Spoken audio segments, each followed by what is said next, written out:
जानेंगे नाग पंचमी क्यों मनाई जाती है और इस बार कब नाग पंचमी पड़ रही है। तो आप लोग ध्यान से सुनिएगा। इससे पहले कि हम आप लोगों को बता दें कि हमारी संस्कृति हमारे त्यौहार चैनल को सब्सक्राइब और लाइक जरूर करिएगा।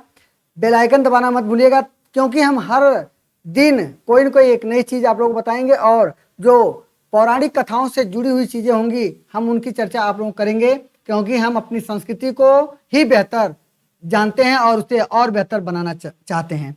तो आइए हम लोग जानते हैं कि इस बार नाग पंचमी कब पड़ रही है। तो 13 तारीख को शुक्रवार को नाग पंचमी पड़ रही है, यानी सावन के महीने में शुक्ल पक्ष में पंचमी को नाग पंचमी मनाया जाता है। इसके पीछे की कहानी क्या है आपको हम आप लोगों को पौराणिक कहानी बताते हैं। इसके बाद इसको कैसे मनाएंगे हम बहुत जल्दी में आप लोगों को बताएंगे।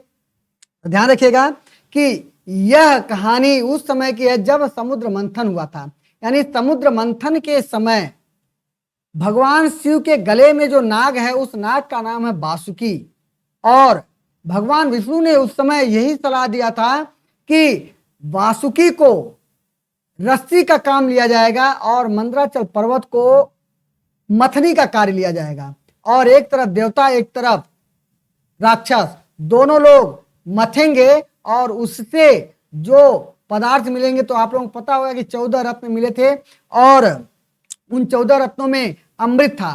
तो कहा जाता है कि जिस समय यह कार्य शुरू हुआ उस समय वासुकी की माँ यानी नाग वासुकी नाग की माँ ने उन्हें इस कार्य में जाने से मना किया और वासुकी ने उनकी बात नहीं मानी।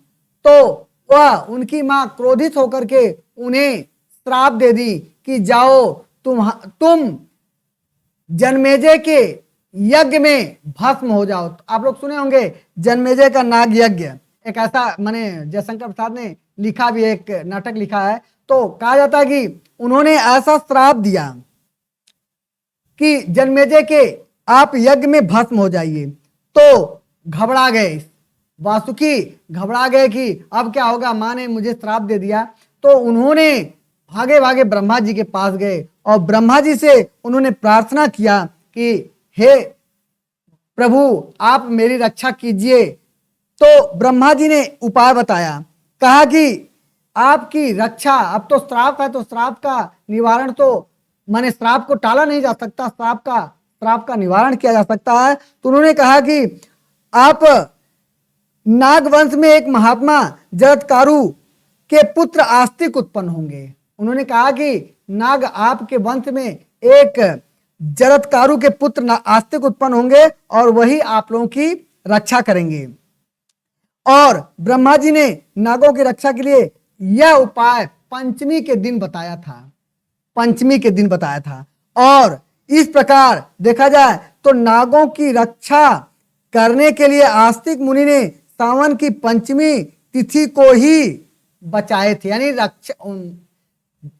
आस्तिक मुनि ने नागों की रक्षा यानी उस नाग की रक्षा पंचमी के दिन ही मैंने बचाए थे, जिसके कारण उस जब नाग देवता यानी वासुकी का जब रक्षा हुआ तो उन्होंने कहा कि इस दिन अगर जो भी मेरी पूजा करेगा मैं उसके ऊपर प्रसन्न रहूंगा और जो भी मुझसे इच्छा करेगा, जो भी वह अपने मन में इच्छा रखेगा उसकी सारी इच्छाएं पूर्ण होंगी। तो इस प्रकार देखा जाए तो नाग माने उनके यज्ञ में नाग तो जले, यानी श्राप भी सही है नाग जले, लेकिन नाग को जलने पर उन्हें दूध नहीं पिलाया जाता बल्कि उन्हें ठंडे दूध से नहलाया जाता, जिससे कि उनकी तपन कम हो। लोग नाग को दूध पिलाते हैं, नाग को दूध नहीं पिलाया जाता बल्कि नाग को नहलाया जाता है, यह मान करके कि उनका शरीर जल रहा है। अब कोई शरीर जल रही है उसमें आप दूध पिलाएंगे तो क्या होगा। तो इसलिए आप लोग ध्यान रखिएगा कि उन्हें नहलाने की प्रथा है, ठंडे शीतल दूध से नहलाने की प्रथा है। तो आस्तिक मुनि ने उन्हें नहलाया था, नहला के उनकी जान बचाई थी। तब से नाग पंचमी का यह त्योहार मनाया जाता है। तो अगर मेरी बात अच्छी लगी है, पौराणिक कहानी है, अगर आप लोगों को यह कहानी अच्छी लगी होगी तो आप लोग लाइक जरूर करिएगा और चैनल को सब्सक्राइब करिए, ताकि हम हर त्योहार का जो मूल कारण है उसकी चर्चा आप लोगों से करते रहेंगे। चलिए फिर आगे अगले त्योहार की जानकारी हम अगली बार देंगे। तब तक के लिए सभी लोगों को धन्यवाद।